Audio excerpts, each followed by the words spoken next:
Hello and welcome to the Hibs Observer Edinburgh Derby preview with myself, Liam Bryce, joined by Patrick McPartlin to look ahead to Sunday's clash with Hearts at Easter Road. We're going to take a very specific look at this game and basically we're going to try and puzzle out how David Gray might line up his side for what is another huge game. Just as always, before we get started, folks, a word for our sponsor, Good Vibes Giveaways. They're proud to sponsor the Hibs Observer and offer fantastic prizes to fans of the club. Prizes will change weekly and include tech and gadgets, days out, weekends away, tax-free cash, and even Oasis tickets. So get your tickets now at www.goodvibesgiveaways.com. So, Patrick, another huge game. They just keep on coming at the end of a 3-game week for Hibs. And obviously, it throws up some questions in terms of team selection because, the team that started against Dundee United on Wednesday night was, 10 out of 11 was the same that started on against Celtic at the weekend and put in, a pretty incredible effort. I think by the end of it, Wednesday night's game, you could see that there was a few guys who, kind of had the lead legs on, who'd really kind of emptied their tank for the second time in a few days. So it's just now, whether David Gray feels a need to change it up ever so slightly. I mean, I don't know about you, but you might think completely differently. But I don't expect wholesale changes. He doesn't really have the options to do that at the moment. But you've got to think there's probably been a plan in his head for this week as to how he's envisaged he's going to line up his teams. I think it was a very deliberate move, for example, to leave Kieran Bowie on the bench, kind of freshen him up. That was his first start against Celtic. So, I mean, it raises questions. Not too much scope for change, but, the physical condition maybe of a few players might require switching it up a wee bit. So it's an interesting one to try and predict, isn't it? So we'll maybe, should we start from the back? I think there's a few positions that take care of themselves. But if we maybe take the defence and the goalkeeper as a whole, what are you thinking?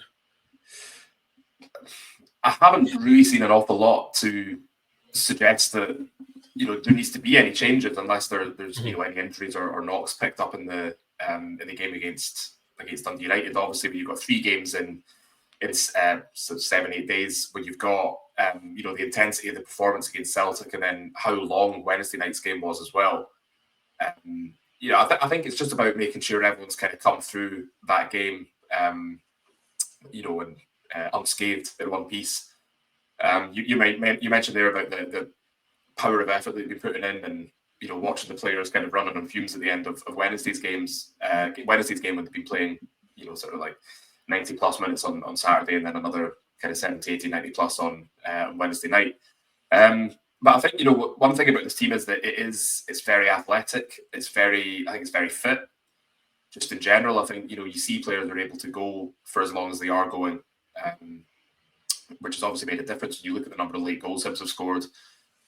And I think that's something that David Gray's been working on, is just having a team of players who are fit enough to be able to go 3 games in a week. Because we've seen this before with Hibs teams in recent seasons. They've maybe had a good result at the weekend, and then nothing to kind of write home about in midweek, and then maybe a draw at the weekend might be a win in other circumstances. So I think a lot does hinge on how the players have come through Wednesday night.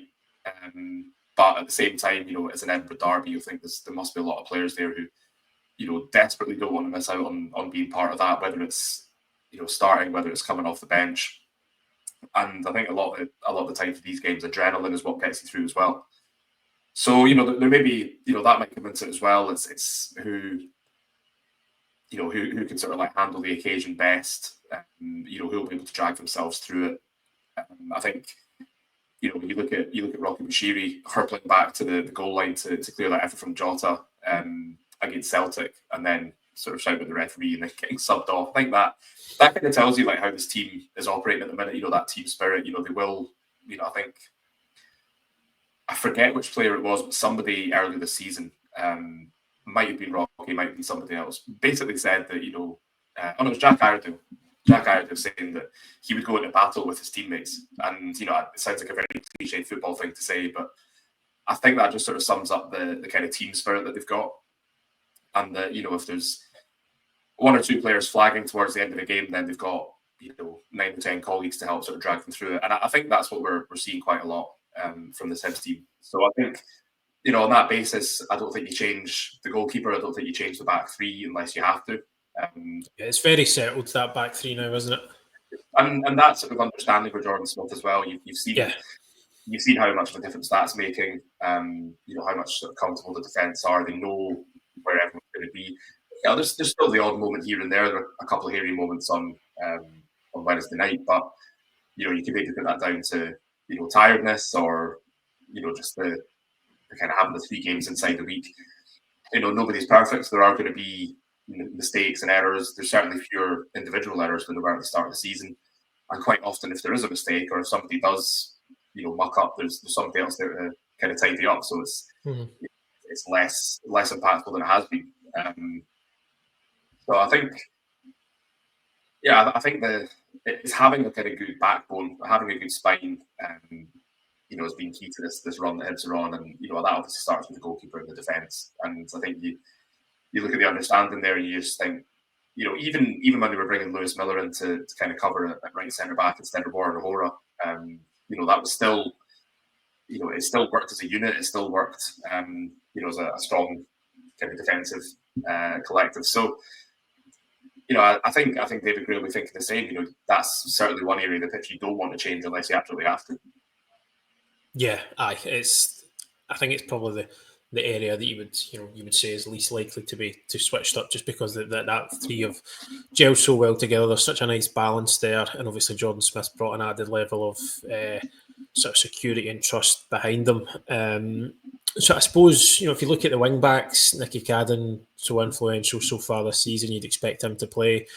But I suppose on the other side, it's maybe the one, one of the kind of positions one of few positions on the park where you would say, if everybody was available, you wouldn't be able to, I think, kind of confidently predict who David Gray is going to pick there, because there's times where Chris Cadden's had a run, there's times where Lewis Miller's had a run. Seems to be Miller's turn at the moment, but Chris Cadden played, unless I'm awfully mistaken, he started in the last Edinburgh derby. He started at Tynecastle. Mm-hmm. So again, that's a difficult one to predict. I'd maybe, Miller, he seems to kind of maybe prefer him for some of these. He preferred him against Celtic. Is it he a preference in these sort of bigger games for his, his athleticism, his presence?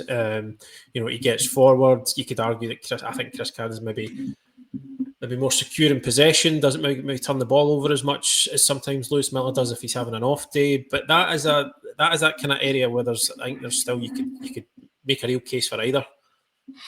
Yeah, I think you're right. And what I think is interesting is that Lewis Miller started against Celtic. The last game he started prior to that was the 3-3 job at Rangers at the start of January.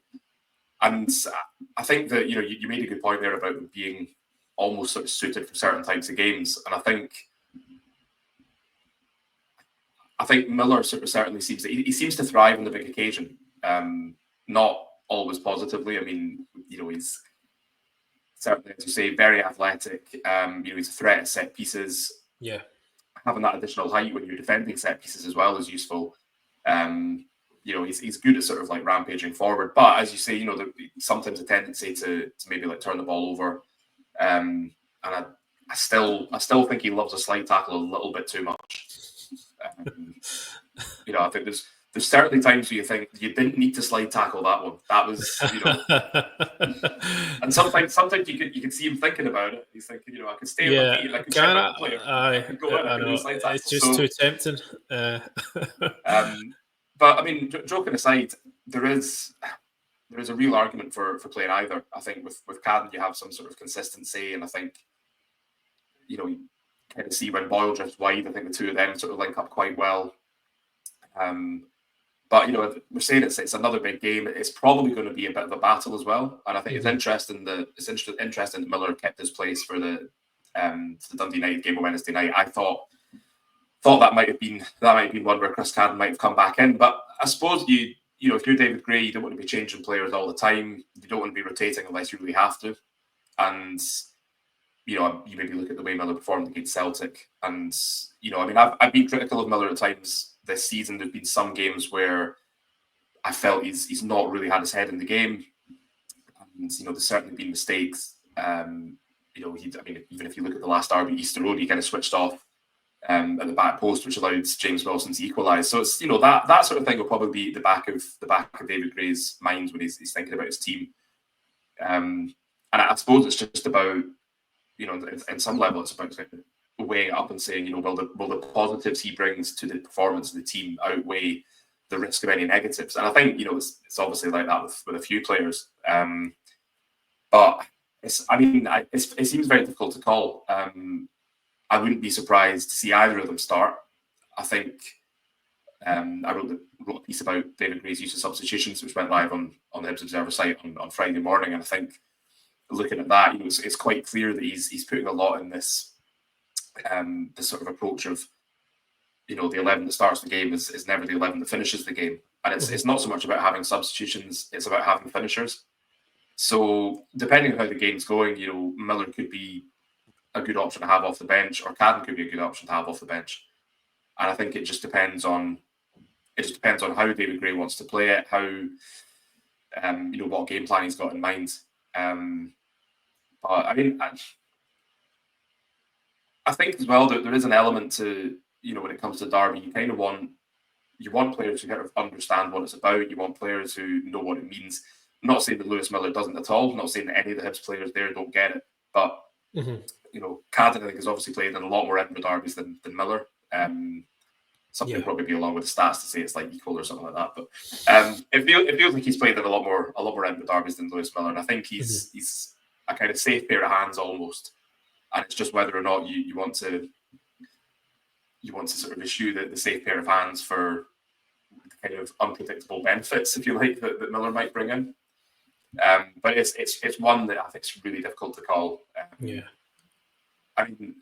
Lewis Miller, he's very fit, Lewis Miller, and that's, I think, obviously why he started and played on Saturday, played on Wednesday night. It's whether or not, having not had that run of games behind him, he's had substitute appearances between the Rangers game and the Celtic game, but it's whether or not being asked to play that much that many minutes inside a week is going to be beneficial, or whether if you're getting into that third game, whether he might start to flag a bit early. So that's something else to think about. That's why you've got the sports scientists in there to kind of scrutinise who's recovering well and things like that. So that's something else that might come into it. But I think it's a really nice selection dilemma for David Gray to have, and obviously whoever starts, he's got a very good player in reserve who can come on for the last sort of 15-20 minutes and sort of still maintain a sort of strong presence on that right side. Yeah, I'm sort of leaning that. I think myself, I'm maybe leaning a bit more towards Cadden, maybe getting the nod. I think you see Miller's played 2 games in the space of a few days, having not started, as you said, since that Rangers game. Cadden, as I was saying, he started in the last Edinburgh derby. Hearts, I felt that day there was a real concerted effort from them to try and attack down that side with James Penrice and Blair Spittle, and I think they get very little change out of Cadden that day. I thought he had a really solid game. He should have scored as well, as his brother Nicky has brought up a few times in press conferences.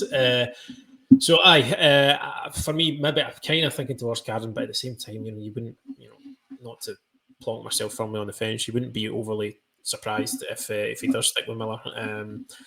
But yeah, I think the point you apply there to Miller about, will they fancy putting him through 3 huge games in the space of a week, having not had much of a run behind them to that point? I suppose in the middle of the park, that the obvious one that applies to is Nathan Mariah Welsh, who's been very good in the last 2 games. He was very good against Celtic. His off-ball work was excellent. Again, he was, really energetic at Tannadice on Wednesday, and that's not to, because as well, I think he was one of the few players on the night who was actually getting his foot on the ball a wee bit, and looked at, showing a wee bit of composure in an otherwise quite, a game that was kind of lacking it. I was quite impressed with that element of his game, because I think that there is a perception around him sometimes, he's the sort of typical midfield terrier, who just kind of, is there to put himself about and kind of get at people, but he kind of showed a nice side to his game. But again, it's like he's had even less banker minutes behind him than Miller. So again, it just we know Joe Neal's going to be, he's still a bit away. Alassane Mane is, you'd be very surprised if, that would be a real wild card decision from David Gray to throw him in for that. I can't see that happening. I don't know if you go with Kwon, to be honest.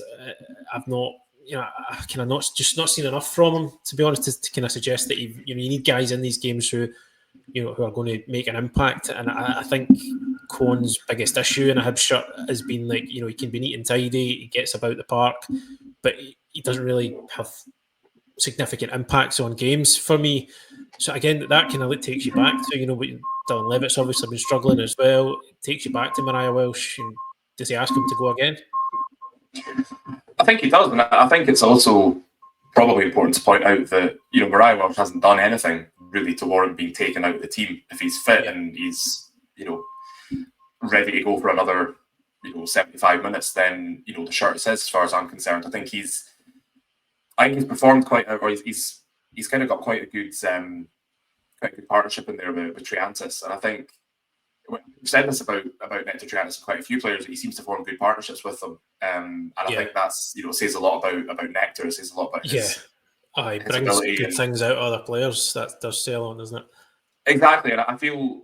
I mean, it's mad when you think he's still 21. I know he's going to be 22 soon, but still like such a young player. But I feel that depending on who he's playing with in the midfield, that kind of influences how he plays, and I think that's quite a sort of talent to have at such a young age, especially in a position that I'd say probably 18 months to 2 years ago maybe wasn't one that you were playing regularly. So I think that in some ways must be great for David Gray to have, because he knows that whoever he plays alongside Triantis can adjust the way he plays to sort of almost, kind of fill in the bits that his partner doesn't have, but also allow them to, to kind of focus on their strengths in midfield. One of the sort of, enduring criticisms or kind of complaints, if you like, about the Hibs midfield in recent seasons has been there've been too many similar players in there. Mm-hmm. And, we've seen that in some games where you've got, two, sometimes maybe even three players who they all seem to be performing the same functions or similar functions. And I think, you talked about Kwon there and being neat and tidy. I look at his size and I just think, that does seem to be part of the reason why he's maybe been brought in, is to get a bit height in midfield, like him and Triantis, I think 6'3". Mm-hmm. Maybe 6'4". You've got height at the back with Ekpiteta and Rocky. You've got height up front with Bowie and Kujarevich. So it feels very much like he might have been brought in as a,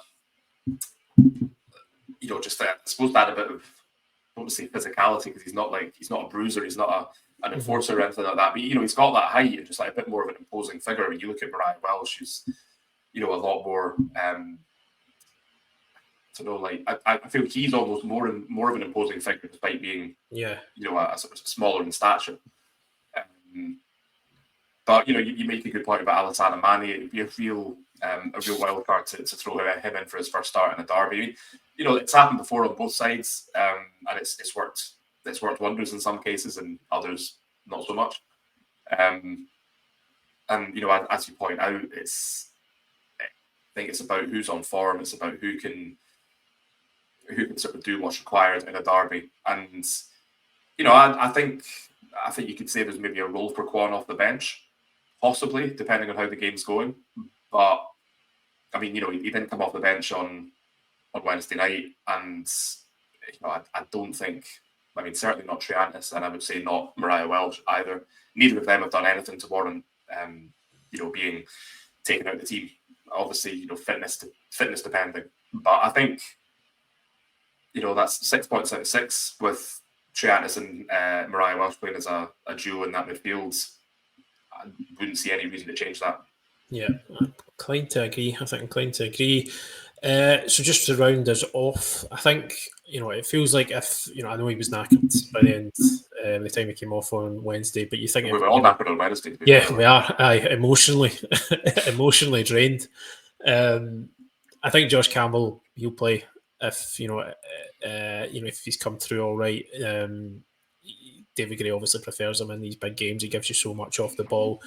And he's kind of, I think, in terms of that defensive discipline, he's really kind of taken to, what what is expected of him, then what his responsibilities are. I think you kind of saw it perfectly against Celtic that there's emphasis on him getting forward as he did to great effect, but then there's the defensive side where he often drops in and makes it a sort of more flat midfield three where required. So you think Josh Campbell will play. So then up front, it's Martin Boyle's been captain of late. You'd be surprised if he drops out of the team. Mikola Kugarevich started and scored on Wednesday night, but Kieran Bowie obviously came on and scored. To me, it looks as though I would think the plan would possibly be to not give Bowie as many minutes on Wednesday night deliberately. He was brought on to try and impact the game, and obviously he did. He's going to be flying now.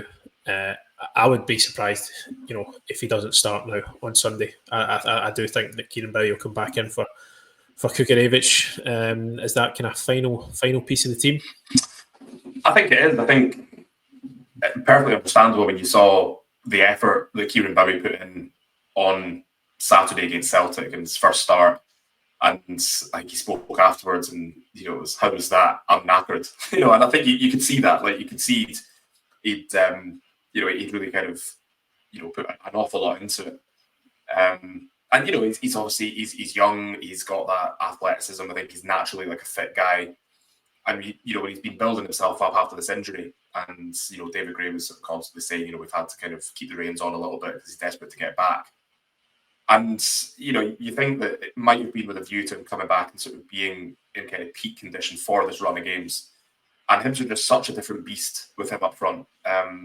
Said it after the Celtic game, said it after the Wednesday night's game. And, it's just what he brings to the team, his hold-up play.